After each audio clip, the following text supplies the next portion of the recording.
The camp was quiet in a way that only ruined worlds ever became quiet. Not peaceful, not calm, just empty. Broken buildings stood like skeletons under a gray sky, and the wind carried dust instead of life. This planet had once been a trade hub, full of lights and voices from a dozen species. Now it was a temporary refugee zone guarded by human soldiers who looked tired but alert. Sergeant Daniel Reyes stood near the outer fence, his rifle resting against his shoulder. He had been here for 3 weeks, and every day felt longer than the last. His armor was scratched, his boots always dusty, and sleep came in short, broken pieces. Still, he stayed focused. This place was full of people who had already lost everything. Inside the camp were hundreds of alien refugees. Some were injured, some were grieving, some just stared at nothing as if their minds had not yet accepted that their homes were gone. Human relief units moved between tents, offering food, water, and medical care. It was not enough, but it was all they had. Daniel had seen many things during the war, burning ships, dead cities, screaming civilians, but something about this camp stayed with him.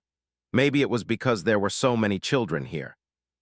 Alien children of all shapes and colors, clinging to strangers, calling for parents who would never answer. That was how he first noticed her. She was sitting alone near a collapsed wall, far from the other children. She was small, even by alien standards, with pale blue skin and large dark eyes that seemed too serious for her size. A thin blanket was wrapped around her shoulders, but it barely hid how thin she was. She did not cry. She did not speak. She just watched. Daniel did not know why, but his attention kept drifting back to her. Other children ran or played quietly when they could. This girl did not move unless she had to. When adults passed too close, she pulled back, her eyes sharp with fear. But when Daniel stood nearby, she watched him instead of hiding. On the 3rd day, he brought her a ration bar. He crouched a few steps away, careful not to scare her. "Hey," he said softly, using the universal translator in his helmet. "You hungry?" She stared at the bar in his hand. Her eyes moved from it to his face, then to the weapon on his back. For a moment, Daniel thought she might run. Instead, she slowly reached out and took the food. She did not say thank you. She did not smile. She just nodded once and began to eat small bites, careful and quiet. That was enough for Daniel. After that, he made sure she ate every day. Sometimes he left food near her and walked away. Sometimes he stayed. She never spoke, but she began to sit closer when he was on duty nearby. Other soldiers noticed, but no one commented. In a place like this, small connections mattered. The camp's records listed her as unidentified, species unknown, no surviving relatives. Age estimated at 9 standard cycles. Orphan, Daniel did not ask too many questions. He had learned that some answers only brought pain. One evening, the sky darkened early as a storm rolled in. The wind howled through broken streets and the camp lights flickered. Refugees were ordered into reinforced shelters. Daniel was assigned to patrol the inner perimeter. As he walked past the collapsed wall where the girl usually sat, he noticed she was not there. A strange feeling settled in his chest. He told himself it was nothing. Children moved. Staff relocated them all the time. Still, he slowed his steps and scanned the area. Then he heard a small voice. "Sir." It was quiet, barely louder than the wind. Daniel turned. The girl stood behind him, her blanket pulled tight around her body. Her eyes were wide, reflecting the pale camp lights. "Yes," he said gently. She hesitated as if the words were difficult to find. "Sir, I feel something strange on my back." Daniel frowned. "Strange how? Are you hurt?" She shook her head. "Not pain, just warm, moving." He knelt in front of her. "Can I take a look?" She hesitated again, then slowly turned around and loosened the blanket. At first, Daniel saw nothing unusual. Her back was smooth, her skin marked only by faint scars and old bruises. Then the light shifted. Thin lines appeared beneath her skin, glowing softly. They were not scars. They moved slowly like living veins of light. They spread across her upper back in patterns that made no sense to him, curving, branching, changing. Daniel felt his breath catch. "That's new," he said quietly, forcing his voice to stay calm. The girl's shoulders trembled. "Am I sick?" "No," he said quickly. "No, you're not sick. We'll get you checked by a medic, okay?" She nodded, but her fear did not fade. Daniel activated his calm. "Medical unit, I need a scan. Possible delayed reaction or unknown biology. Child refugee." The medic arrived within minutes, running a handheld scanner across the girl's back. The device beeped and flashed warnings that meant nothing to Daniel. The medic frowned. Vitals are stable, no signs of infection or injury. This isn't any species I recognize. Is it dangerous? Daniel asked. The medic hesitated. I don't know. That answer did not sit well with Daniel. The girl was taken to a medical tent for observation. Daniel was told to return to duty, but he stayed nearby, watching the tent flap as if something might try to take her away. Later that night, a science officer arrived. Then another. They scanned, debated, and recorded data. Daniel overheard words like latent structure and biological anomaly. Finally, a senior officer spoke. She's stable, no immediate threat. We'll log it and move on. We have bigger problems. Daniel stepped forward. Sir, she's a child. The officer looked tired. And we're in a war zone, Sergeant. We can't panic over every strange alien trait. With that, they left. The girl remained in the tent, alone. Daniel broke protocol. He pulled a chair close and sat beside her bed. She looked at him, her eyes calmer now, but still uncertain. They're not going to hurt you, he said. Will they take me away? She asked. The question surprised him. Why would they? Others always do, she replied softly. Daniel felt something twist inside his chest. Not this time. She watched him carefully. You promise. He did not answer right away. Promises were dangerous things, but he saw her hands trembling, saw the faint glow beneath her skin grow brighter. I'll do my best, he said. The glow dimmed. Over the next 2 days, the strange markings returned again and again. Sometimes they faded completely. Other times they shone bright enough to be seen through her clothes. Daniel noticed something strange. The glow was strongest when she was afraid and weakest when he was near. He tested it once without meaning to. He was called away suddenly during a scan. As he left the tent, the girl cried out softly. The glow flared bright, alarms sounding as sensors spiked. Daniel turned and came back. I'm here, he said. The glow faded almost instantly. The scientists noticed. That changed everything. They ran tests tracking emotional responses, proximity data, stress levels. The results made no sense. The structure on her back was reacting not to threats but to connection. She's bonding, one scientist said. With a human, another replied. That's impossible. Daniel stood quietly listening. Higher command sent a message. Continue observation, do not interfere. Daniel clenched his jaw. That night the camp came under attack. It was sudden and violent. Enemy raiders slipped through outer defenses, firing into tents and vehicles. Sirens screamed.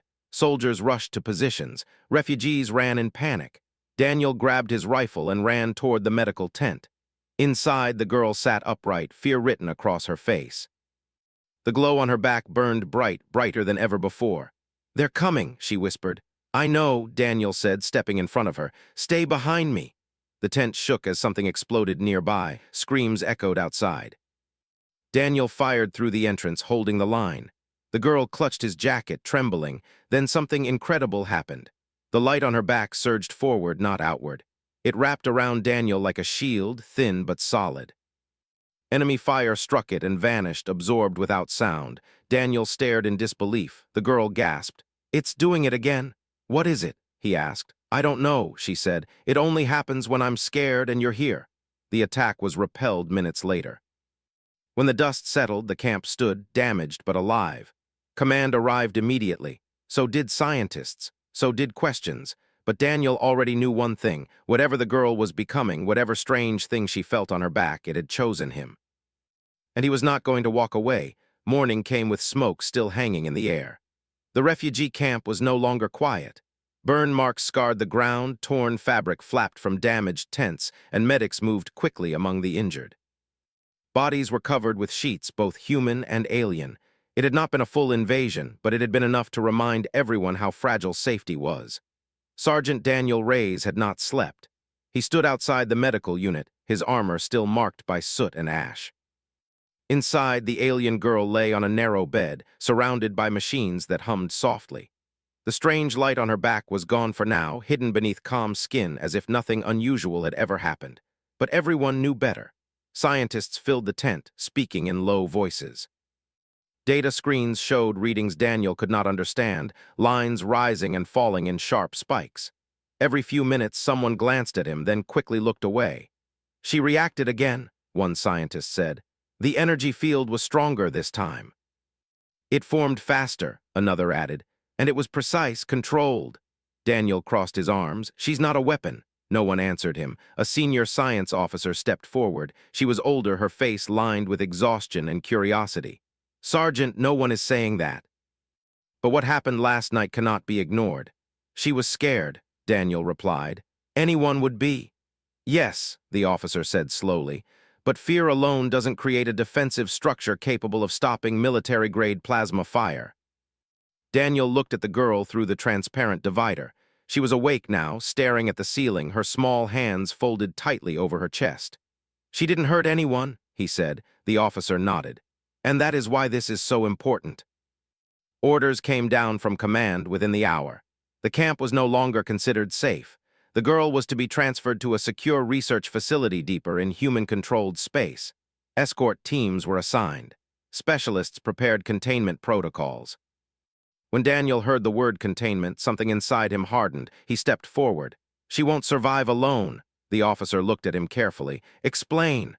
"She stabilizes when I'm near," he said. "You've seen the data." "Yes," the officer admitted. "Which is why Command has approved your presence during transport, temporarily." Daniel exhaled slowly. It was not perfect, but it was something. When he told the girl, she went very still. "They're taking me away," she said. "They're moving you somewhere safer," Daniel replied. "I'll be with you." She searched his face. "You won't leave." "No," he said firmly. The light beneath her skin flickered faintly, then settled. The transport ship lifted off at dusk. It was a medical cruiser, small but fast, escorted by 2 armed fighters. Daniel sat across from the girl, strapped into a seat designed for her size. She held a small fabric animal one of the medics had given her, gripping it like it might disappear. The ship jumped to hyperspace. At first, the journey was quiet. The girl asked few questions. She watched the lights outside the viewport twist and stretch, her expression distant.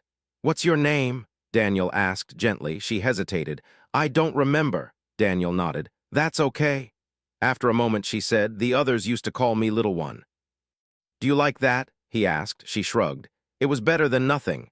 Daniel thought for a moment. "Until you remember, you can choose something else if you want." She looked surprised. "I can. Of course." She considered it seriously, then shook her head. "Not yet." That was enough for him. Halfway through the journey, alarms sounded. The ship jolted violently, throwing Daniel against his restraints. Red lights filled the cabin. "Ambush," the pilot shouted over comms. "Unknown alien vessels, 3 of them." Daniel looked at the girl. Her eyes were wide, her breathing quickening. "It's okay," he said, unstrapping himself and moving to her side. "I'm here." The glow returned instantly, brighter than before. Outside, energy blasts struck the hull, shields flared. The escort fighters engaged, weaving through enemy fire.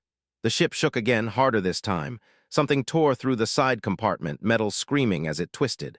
The girl cried out. The light on her back surged, spreading outward, not in sharp angles but smooth curves like wings forming from pure energy. They wrapped around her and Daniel, creating a cocoon that hummed softly. Inside the field, the noise faded. The fear eased.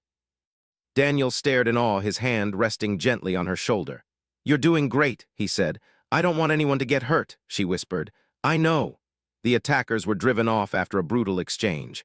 1 escort fighter was lost, but the transport survived. When the danger passed, the glowing structure slowly dissolved, sinking back into the girl's skin like it had never existed. Silence filled the cabin. The science team stared at their monitors in disbelief. "That wasn't just defense," someone said. "It adapted. It prioritized life signs." Another shook his head.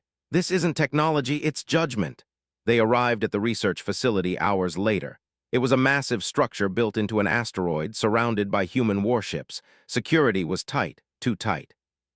The girl clutched Daniel's hand as they walked through white corridors filled with armed guards and watching eyes.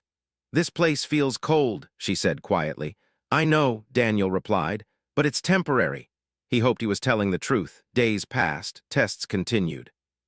The girl was never harmed, but she was observed constantly. Sensors tracked her heart rate, brain activity, and the strange structure beneath her skin. Every test confirmed the same thing. Her power did not grow with aggression, but with trust. When Daniel was present, readings stabilized. When he was taken away for even short periods, alarms spiked. Command grew impatient. "This dependency is unacceptable," a high-ranking officer said during a briefing. "We cannot allow an unknown alien entity to bind itself to a single soldier." She's not an entity, Daniel snapped. She's a child. She is a strategic risk, the officer replied coldly. Daniel was dismissed from the room. That night he was told he would be reassigned. Effective immediately, he went to her room. She was sitting on the bed, knees drawn to her chest. The moment she saw him, she knew. "They're making you leave," she said. Daniel swallowed hard. "I'm trying to stop it." The glow appeared again, weak but trembling. "If you go, it hurts."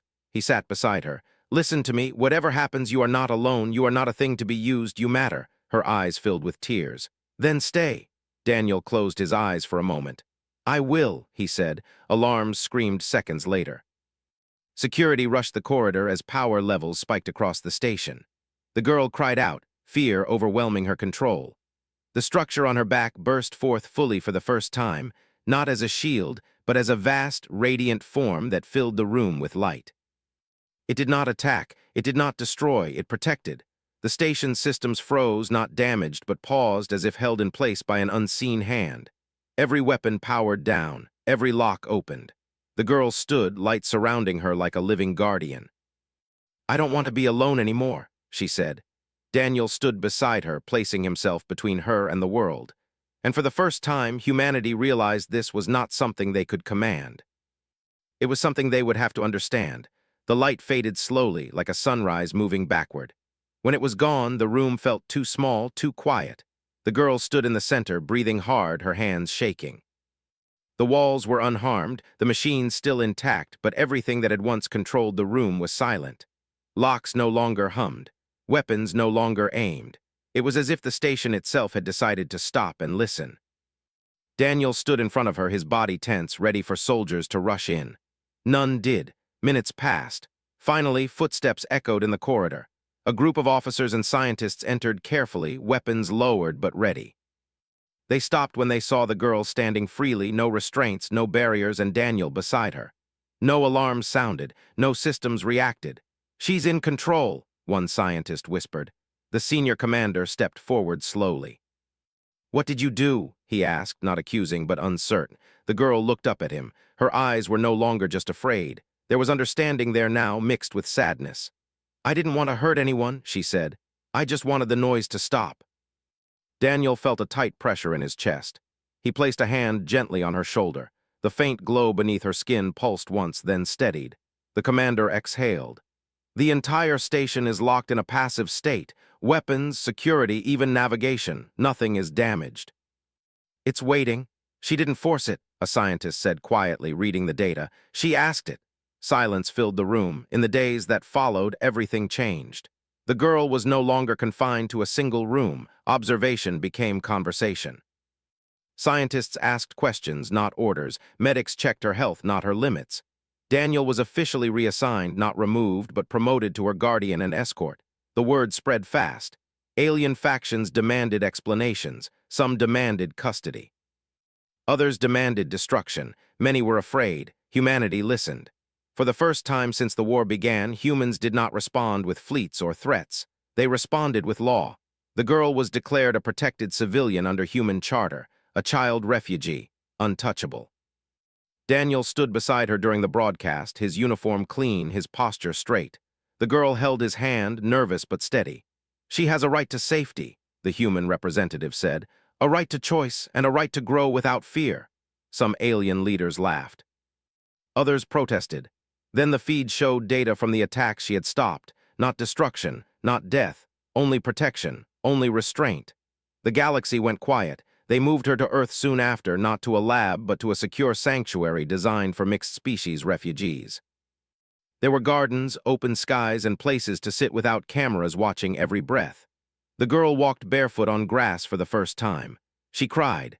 Daniel stayed close, giving her space but never distance. He watched her learn small things, how water felt when it rained, how wind moved leaves, how laughter sounded when it was not forced. One evening, as the sun set in orange and gold, she spoke. "I remember something," she said softly. Daniel looked at her. "What is it?" "My people," she said. "They were not warriors, they were keepers. When danger came, they didn't fight. They shielded others until there was nothing left of them." Daniel said nothing. "The thing on my back," she continued, placing a hand there. "It's not power, it's a promise." "A promise to who?" he asked. She looked at him. To protect life, any life that stands with it. That night, alien ships appeared in Earth's orbit, not attacking, watching. A delegation requested entry, old enemies, former rivals, species that had once burned human worlds. They asked to see the girl, security tightened, weapons powered up. The girl sensed it immediately. The glow stirred, gentle but alert.